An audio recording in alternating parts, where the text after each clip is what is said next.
नमस्कार। आज हम डिस्कस करेंगे HPSSC का जो HPSSC का प्रीवियस पेपर है, इसका हम इकोनॉमी का सेक्शन जो है वो डिस्कस करेंगे। तो काफ़ी टाइम से आप लोगों के कमेंट्स भी आ रहे थे, तो आज हम क्वेश्चन नंबर 86 से जो है वो डिस्कशन स्टार्ट करेंगे ताकि आपको आने वाले जो है वो हर एक एग्जाम में हेल्प मिल सके। क्वेश्चन नंबर 86 देखिए, बोलते हैं fresh evaluation of every item of expenditure from the very beginning of each financial year is called. तो देखो, प्रत्येक वित्तीय वर्ष के शुरू में ही व्यय की प्रत्येक मद का ताज़ा आकलन क्या कहलाता है। तो इसके लिए एक टर्म यूज़ की जाती है, जीरो बेस्ड बजटिंग। शून्य आधारित बजटन जो है इसको कहा जाता है। ऑप्शन डी सही आंसर है।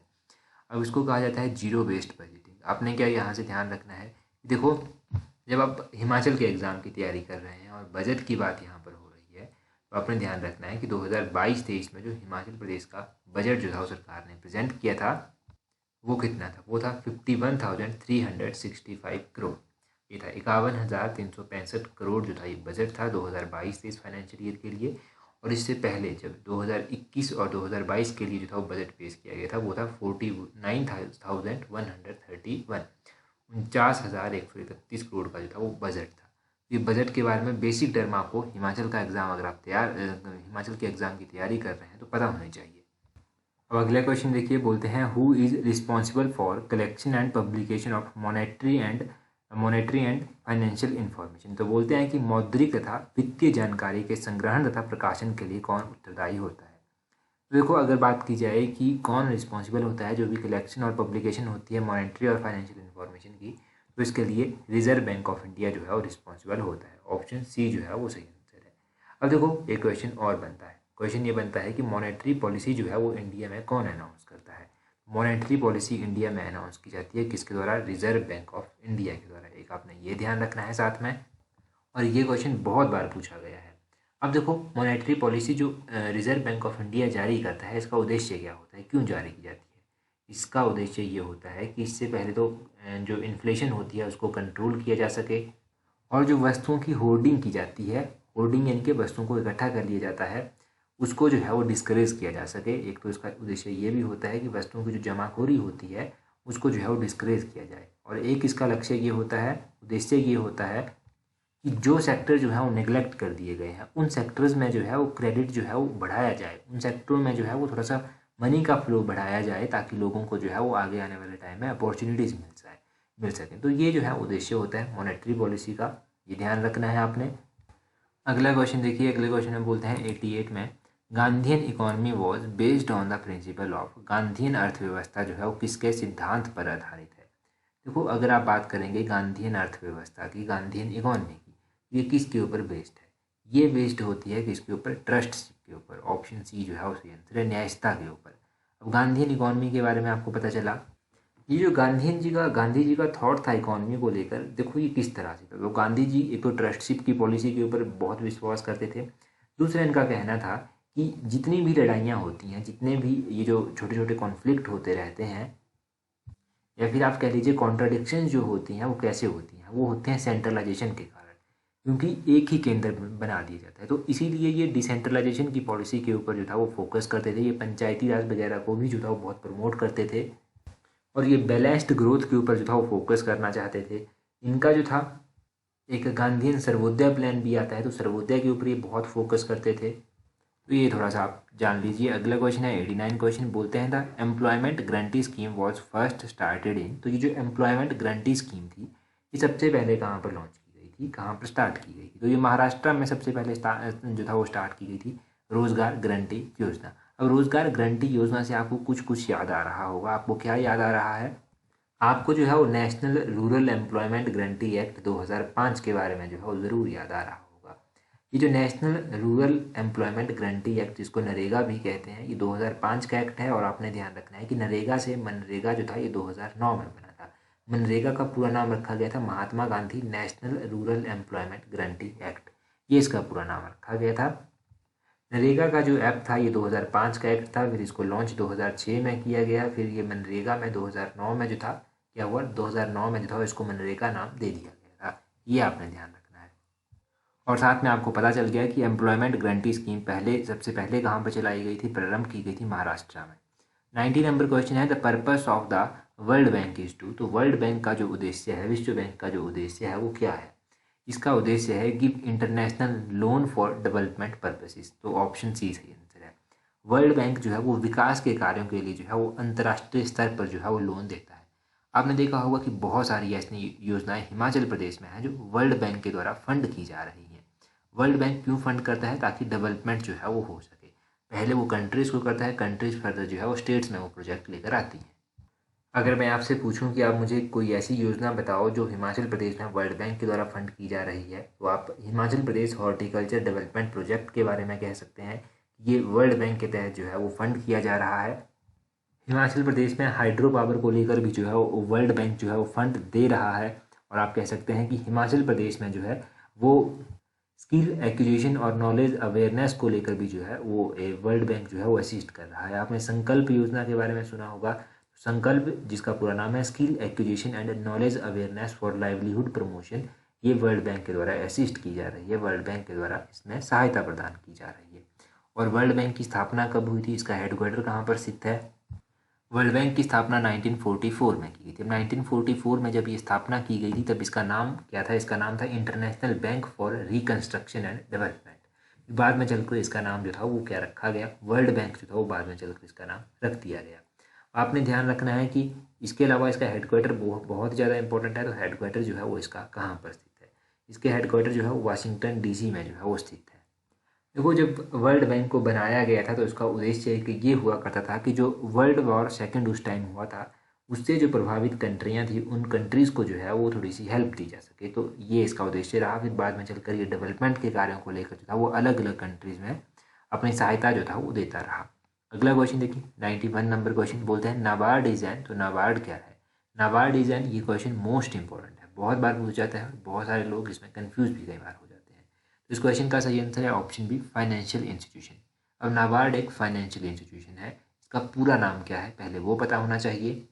अगर नाबार्ड का पूरा नाम आपको पता चल जाता है तो बहुत सारी समस्याएं आपकी हल हो जाएंगी जो आपको यहाँ पर आएंगी।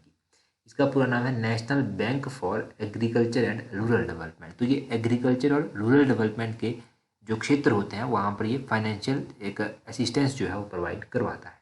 हिमाचल प्रदेश में भी बहुत सारी ऐसी योजनाएं हैं जो नाबार्ड की सहायता से चलाई जा रही हैं, उनकी बात तो करेंगे ही, परंतु आप ये भी ध्यान रखिए कि नाबार्ड की स्थापना कब की गई थी और इसका हेडक्वार्टर कहाँ पर स्थित है। नाबार्ड की स्थापना 1982 में की गई थी और इसका हेडक्वार्टर कहाँ पर स्थित है? इसका हेडक्वार्टर जो है वो मुंबई महाराष्ट्र में जो है वो स्थित है। प्रेजेंट टाइम है इसके चेयरमैन कौन है? प्रेजेंट टाइम है इसके चेयरमैन जो है वो कौन है? उनका नाम है गोविंदा राजुलू चिंताला।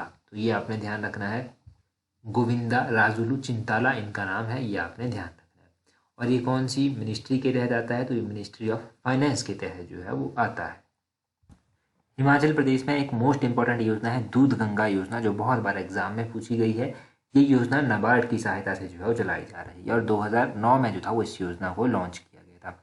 और भी बहुत सारे ऐसे प्रोजेक्ट हैं जैसे कि watershed development project Himachal Pradesh में नाबार्ड की सहायता से जो है वो चलाया जा रहा है। नाबार्ड इसमें सहायता प्रोवाइड जो है वो करवा रहा है। तो ये जो दूध गंगा योजना थी ये एग्जैक्टली 25 सितंबर 2009 को जो था वो लॉन्च की गई थी। ये भी आपने ध्यान रखना है। और नाबार्ड इसमें सहायता प्रोवाइड जो है वो करवा रहा है, वो भी क्वेश्चन एग्जाम में पूछा गया है।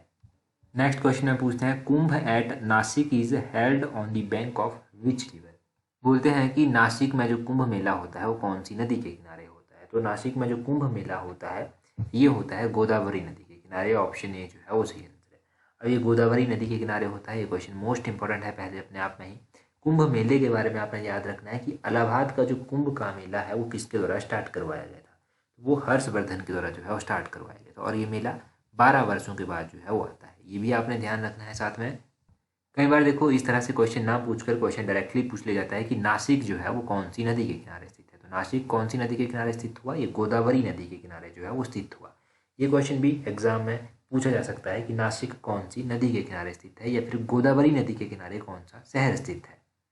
उसी तरह अलग अलग शहर में आपको कहता हूँ, लखनऊ जो है वो गोमती नदी के किनारे स्थित है। आपने ध्यान रखना है कि मथुरा जो है वो कौन सी नदी के किनारे स्थित है? मथुरा जो है वो यमुना नदी के किनारे स्थित है। बद्रीनाथ जो है वो अलकनंदा नदी के किनारे स्थित है। ये आपने ध्यान रख लेना है। साथ में हो सकता है यहीं से कुछ एग्जाम में पूछ ले जाए। 93 नंबर क्वेश्चन देखिए, बोलते हैं human development report for each year eight global level is published by. तो ह्यूमन डेवलपमेंट रिपोर्ट, आपने HDI रिपोर्ट के बारे में बहुत सुना होगा। ये ह्यूमन डेवलपमेंट रिपोर्ट या फिर ह्यूमन डेवलपमेंट इंडेक्स जो है वो किसके द्वारा जारी किया जाता है? ये इंडेक्स जो है यूएनडीपी के द्वारा जो है वो जारी किया जाता है। ये प्रकाशित किया जाता है यूनाइटेड नेशन डेवलपमेंट प्रोग्राम के द्वारा। यूएनडीपी का पूरा नाम ध्यान रखना है, यूनाइटेड नेशनल डेवलपमेंट प्रोग्राम, ये इसका पूरा नाम है। इसके अलावा आपने ध्यान रखना है कि ये जो ह्यूमन डेवलपमेंट इंडेक्स था लास्ट टाइम 2020 में जो था वो लॉन्च किया गया था और इसमें इंडिया का रैंक 131 रहा था। 131 जो था इसमें इंडिया का रैंक रहा था। ये जो आपका यूएनडीपी है, यूनाइटेड नेशनल डेवलपमेंट प्रोग्राम है, ये जो है एक मल्टी डायमेंशनल पॉवर्टी इंडेक्स भी जो है वो लॉन्च करता है। तो आपसे अगर पूछा जाए मल्टी डायमेंशनल पॉवर्टी इंडेक्स किसके द्वारा लॉन्च किया जाता है, तो वो यूएनडीपी के द्वारा जो है लॉन्च किया जाता है। और देखो यहाँ से एक और क्वेश्चन बन जाता है कि ये जो ह्यूमन डेवलपमेंट इंडेक्स था ये पहली बार जो था वो कब लॉन्च किया गया था? ये 1990 में जो था वो पहली बार लॉन्च किया गया था। और किसने लॉन्च किया था? यूएनडीपी ने जो था उसको पहली बार लॉन्च किया था। तो ये सारे इंपॉर्टेंट क्वेश्चन आपने यहाँ से ध्यान रखने हैं। अगला क्वेश्चन है 94 नंबर क्वेश्चन, बोलते हैं who declares the credit policy of India. तो इंडिया की जो क्रेडिट पॉलिसी होती है, भारतीय साख नीति जिसको आप कहते हैं, इसकी घोषणा कौन करता है? इसकी घोषणा जो है वो रिजर्व बैंक ऑफ इंडिया के द्वारा की जाती है। तो क्रेडिट पॉलिसी आपको पता चल गया, मॉनेटरी पॉलिसी आपने पहले पढ़ लिया है। अब आपने ध्यान रखना है रिजर्व बैंक ऑफ इंडिया के बारे में। ये जो रिजर्व बैंक ऑफ इंडिया है इसकी स्थापना 1935 में की गई थी। इसकी स्थापना जब की गई थी तो कोलकाता में इसकी स्थापना की गई थी। और रिजर्व बैंक ऑफ इंडिया जो है इसको नेशनलाइज कब किया गया था? 1949 में जो था वो इसको नेशनलाइज किया गया था। प्रेजेंट टाइम में इसका हेडक्वार्टर कहाँ पर स्थित है? प्रेजेंट टाइम में इसका हेडक्वार्टर कहाँ पर स्थित है? आपने ध्यान रखना है कि इसका हेडक्वार्टर जो है वो स्थित है मुंबई महाराष्ट्र में। बॉम्बे, मुंबई, महाराष्ट्र आपने ध्यान रखना है, इसका हेडक्वार्टर जो है वो यहाँ पर स्थित है। अच्छा, आप मुझे कमेंट करके बताइए कि स्टेट बैंक ऑफ इंडिया जो है इसका पुराना नाम क्या था? एसबीआई का पुराना नाम क्या था? आप बार बार एसबीआई के बारे में पढ़ते रहते हैं, तो पुराना नाम इसका जल्दी से कमेंट करके बता दीजिए। अगला क्वेश्चन है, बोलते हैं IRDA ईसा। तो IRDA क्या है? ये क्वेश्चन बहुत बार एग्जाम में पूछा गया था। शायद लास्ट टाइम सेक्रेटरी क्लर्क के एग्जाम में या फिर किसी और एग्जाम में पूछा जरूर गया था। IRDA क्या है? 95 का ऑप्शन है स्टैच्यूटरी बॉडी एक है। अब IRDA के बारे में आपने ध्यान रखना है कि इसका पूरा नाम क्या है। पूरा नाम आपने इसलिए ध्यान रखना है क्योंकि ये भी एग्जाम में पूछा गया। तो इसका पूरा नाम है insurance regulatory and development authority. Insurance regulatory and development authority जो है इसका पूरा नाम है और इसकी स्थापना 1999 में की गई थी। इसका हेडक्वार्टर कहाँ पर स्थित है? हैदराबाद में जो है वो इसका हेडक्वार्टर स्थित है। ये सारे क्वेश्चन आपको IRDA के बारे में पता होने चाहिए। अब इसका पूरा नाम एक बार फिर से सुन लीजिए। इसका पूरा नाम insurance regulatory and development authority जो है वो इसका पूरा नाम है। ये मिनिस्ट्री ऑफ फाइनेंस के तहत जो है वो आता है। ये सब बस इतना सही इसके बारे में याद रखिए। अगला क्वेश्चन है 96 में, where is currency printing press located in Madhya Pradesh. तो मध्य प्रदेश में जो है वो मुद्रणालय कहाँ पर स्थित है, यानी कि जहाँ पर करेंसी जो है वो प्रिंट होती है वो कहाँ पर स्थित है? तो ये कहाँ पर स्थित है? ये देवास में स्थित है, मध्य प्रदेश के देवास में। ऑप्शन ए जो है वो सही आंसर है, देवास में स्थित है।